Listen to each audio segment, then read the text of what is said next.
Good morning. Welcome to Generation Z one-on-one course. I am your professor, Dr. Coll Edge, and today we will be starting Unit 4 of our Generation Z one-on-one course, Boy Scout slang. By the end of this lecture, you should have enough knowledge to understand basic Boy Scout slang terms of the Generation Z era. The first Gen Z term that I am going to start out with is fam.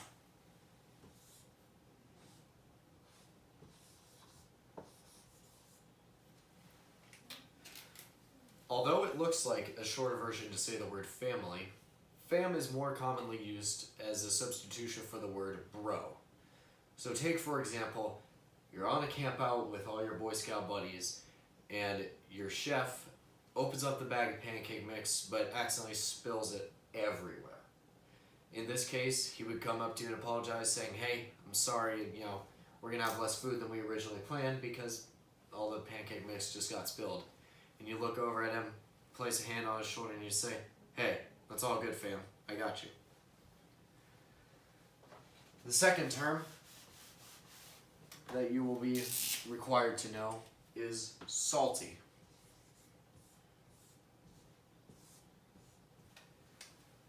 This one is more fairly well known. It's commonly used outside of Gen Z as well.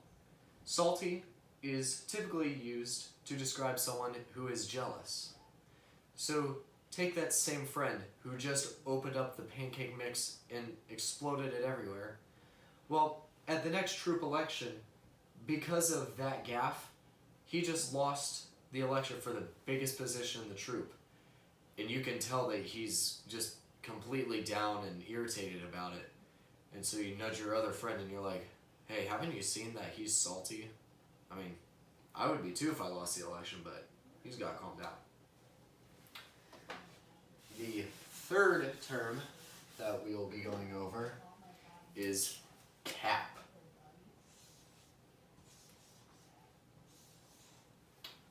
For all you sports nerds, this does not mean the amount of money that a team is allowed to pay its players. Cap is another word for saying lie, as in, "That's a lie. You're lying." Or in the reverse sense, "No cap. I'm not lying. This is the truth." Take, for example, you're at a camp out with your troop friends, and one of them says, "Hey, I'm going to bed at 9. And you call them out and you say, "That's cap."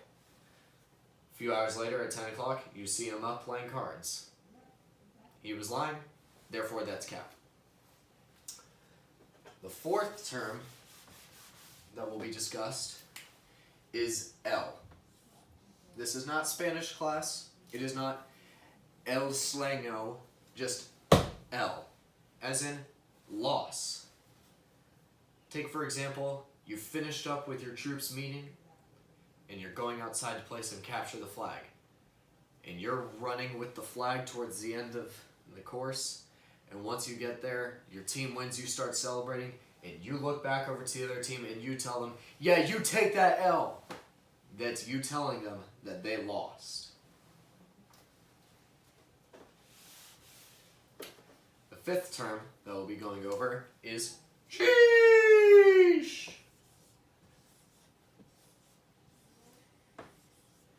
Sheesh.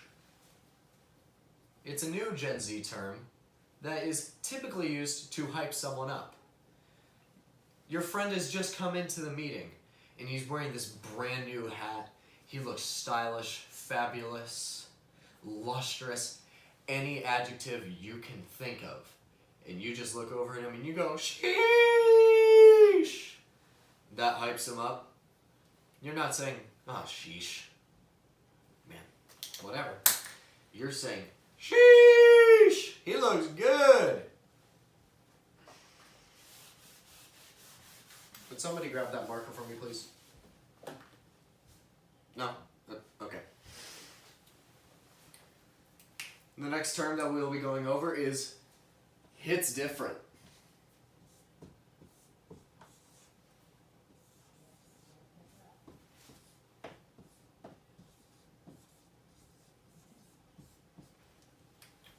When you say something hits different, you're not saying, Oh yeah, when I got into the fight with Jared the other day, he punched me so hard it was unlike anything else I'd ever felt.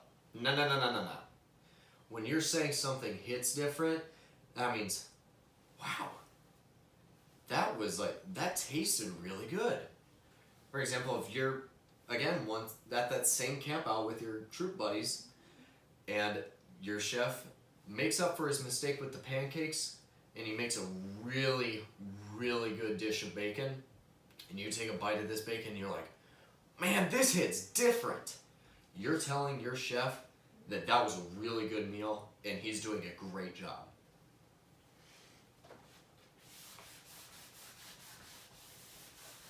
Another term that will be discussed is finesse.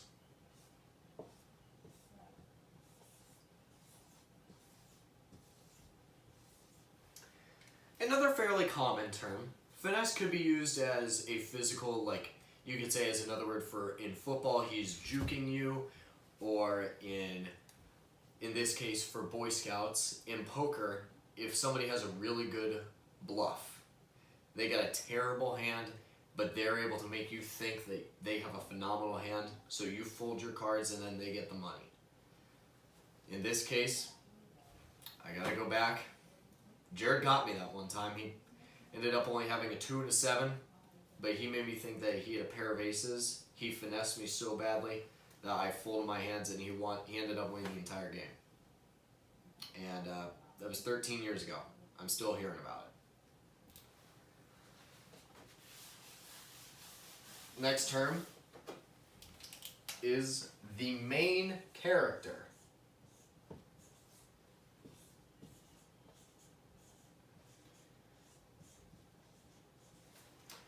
For all you narcissists out there, I'm not talking about you. Are we clear? Okay, cool. The main character is used to describe someone who is just amazing at everything they do. So, say you're introducing somebody to your older friend in the troop or whatever. This guy's just joining, he's trying to figure out who everyone is. So you take him aside and you're like, alright, so, that's Jimmy, that's Brian, that's Johnny, but you see Jeff over there? Dude, Jeff's the main character. He does it all. He cooks, he builds tents, and he is a strong leader in this troop. You're saying that he's the guy. When somebody's the main character, that means he is the guy, or she. It's 2023.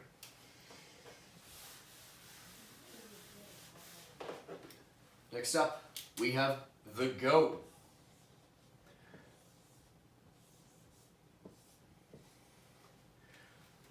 What used to be an older term for being the reason why you would lose an event or something, now is an acronym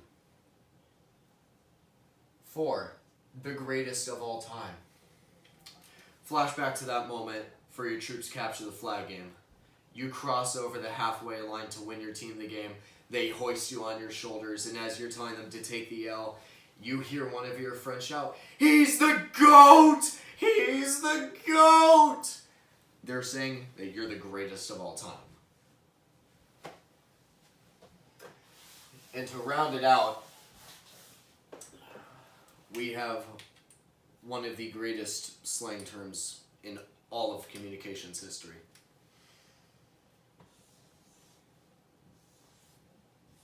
Sus. Take, for example, you're sitting around your troop's campfire late at night, and your older scout friend says, "Hey, I need to go over to my tent to grab a snack. I'll be right back." Sounds all good, but an hour passes by, and your friend Jimmy hasn't come back. And you turn over to your friend, and he's like, "Hey, don't you think it's a little sus that Jimmy hasn't come back yet?" What he's saying is that it's a little suspicious that Jimmy hasn't come back yet, right? Sure enough, Jimmy never comes back. We still don't know why, but we do know for sure that it was very suspicious. All of these sources can be found by the New York Post. And for those of you still paying attention to this lecture, you guys will have the opportunity to complete some bonus point assignments. What I want you to do is I want you to go onto the internet and find 10 Gen Z slang words. They cannot be the same. But what I want you to do is I want you to find 10 of these Gen Z slang words, explain them, and use an example. Thank you for paying attention to this lecture.